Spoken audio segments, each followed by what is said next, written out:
Hey, what's going on, everybody? This is Alex. I just wanted to make a quick video on the phone that I will be putting out to pasture here, the LG G3, the Verizon variant. It's a 2014 phone.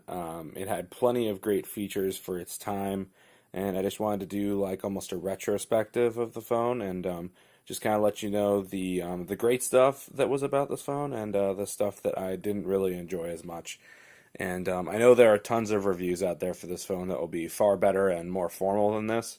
But I wanted to point out some stuff that maybe not a lot of people have talked about, or something from a perspective of after you've had the phone for at least a good bit. So there's definitely some differences that I can come about from the stuff I've watched and from my actual experience with the phone.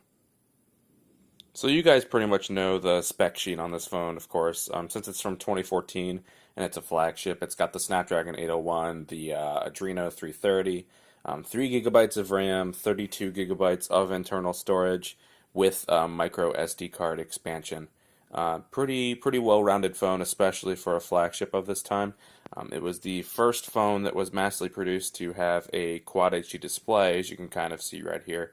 And I also have the knock code initiated, which is something that LG brought into place. I believe it was with this phone. I don't think the G2 had that feature. But one thing that was carried over from the G2 are the rear-facing buttons. There's no buttons on either side of this phone. I always thought that that was a really unique and actually very clever design. I got used to the buttons on the back very quickly. And it makes it easier to hold from the sides. Not only that, it's very different from a lot of phones. So when people go by and like, oh, there's no buttons on the sides, so it makes you feel like you have a very unique device. So the other thing that this introduced, I don't know whether the G2 did the same thing, but was double tap to wake.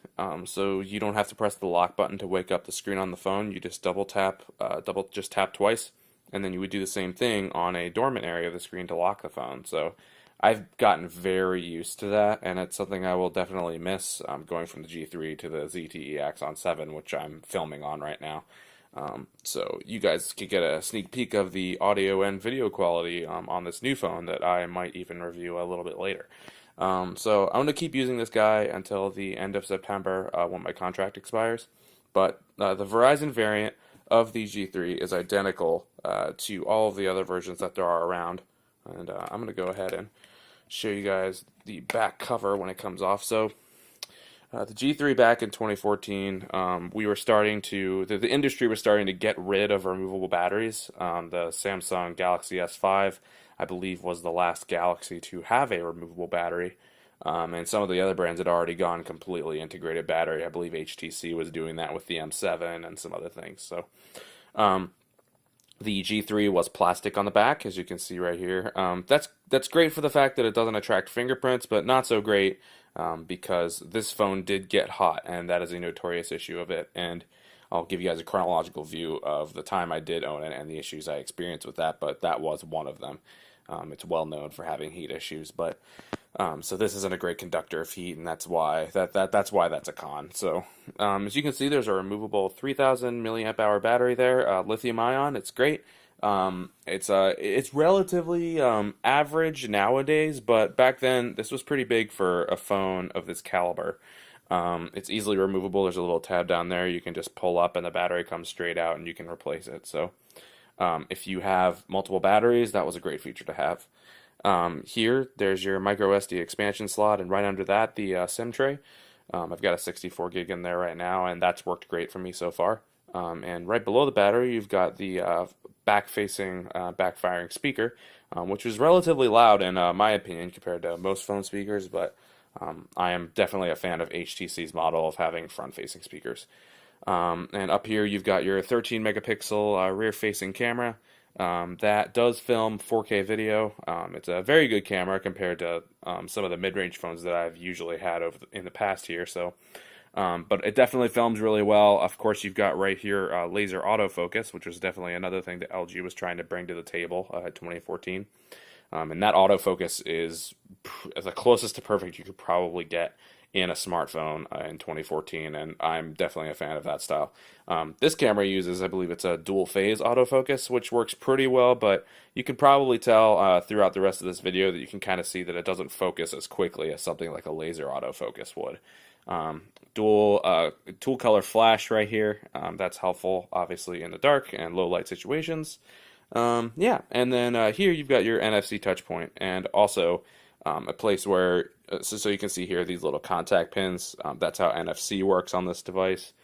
LG also issued out these quick circle cases, which were like $40 cases you could buy that would replace this with something that wasn't plastic. Like I think they had some leather ones. And a couple of steel ones as well, I believe. And then on the front, you would have a flip cover like a book that would have a circle here at the top that would show display notifications, your clock, all that. So that was something cool that they were doing back then. It's not really necessarily unique because I think Samsung was doing the same thing around the same time with the Galaxy S5. But not too much else here to show off. 5 megapixel front-facing shooter there. Pretty average. Verizon logo there if you have the Verizon variant. Down on the bottom, you've got the micro USB charging port and the headphone jack, which is great. I like the bottom placement because you can stick it in your pocket this way. Your hand naturally grabs the phone this way, and you can just turn it right around. So that's pretty nice. I got this phone used, and as you can see, there's a color notification LED there as well. And that's something that the S3 started back in, I think, 2011 it was. Yeah, pretty great phone from the time I used it. I have had this phone for about 6 months. I got it on April 5th of 2016, and I've had it up until right about now, which is late August, and I'll be keeping it till late September. So I'll be easily over the 6 month mark by the time I'm done with this guy. But since it was used and it was released back in July of 2014, this phone is obviously more than 2 years old, so it's showing its signs of age. Battery life is starting to wear down a little bit more than it usually would. When I first got the phone, I would easily be able to get home from work at around 5 p.m. during the day, and I wake up around 6:40 in the morning, so almost 12 hours of usage there. Not using it constantly, but by the time I got home, I would easily still have around 60% remaining of my battery. And now I'm down to like maybe 40-30%, just depending on the day and what I use. I'm maybe more of a moderate user. I tend to check email quite a bit on it. I have Pokemon Go whenever that came out. I think it was back in July. I used that for quite a bit. I actually used it daily. And I had to recharge probably once a day just to keep up with that because Pokemon Go is such a battery-hungry app because it's using GPS. And this screen, even though it is Quad HD and it's the first one that LG ever made for the US market, it's relatively, it over sharpens quite a bit. I definitely believe that. A lot of people believe the same thing. Right now it is at 50% brightness, but during most of my day, because of the overheating issues that it experienced, I was definitely turning down the brightness to minimum brightness for most of the day to keep my battery in that current condition. So, yeah, but some more stuff here. The software experience is actually really good. It's still really fluid compared to a lot of the phones I've used. And for a 2-year-old phone, this thing still kicks a lot of butt. I don't keep a lot of notifications open, but lag is something you will not see a lot on this phone. It's running Android Marshmallow 6.0.1, and I did just get, I believe it was a June of 2016 security patch. There were some vulnerabilities that came out in July of 2016 for quite a few Android phones. So I don't know whether this one is going to be covered by that, but hopefully you might get a couple more updates.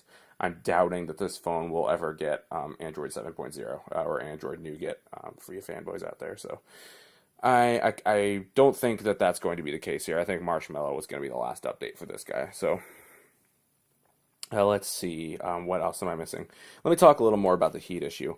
So what would happen is if you run a very consumer, like a power hungry application like Pokemon Go or Google Maps, something like that, if you run that for maybe longer than an hour or so on at least half brightness, this little center button is close to where the CPU is housed. this and the surrounding area here will become extremely hot, and eventually Android will tell you you need to shut down your phone in order to keep the CPU from overheating and pretty much frying components. That only happened to me once during the 6 months I've had with this phone, so it's not that bad if you can manage your brightness well. But honestly, for a flagship phone, that's not something you should have to do. It's not really something that you're supposed to be doing day in and day out, manually managing your brightness.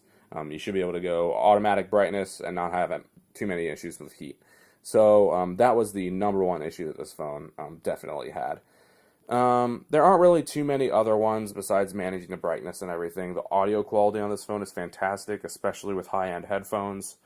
It can play 24-bit audio and FLAC files as well, so for you audiophiles out there, you will definitely enjoy that. I don't think there's much else. From April until now, I don't know whether you guys can see this very well.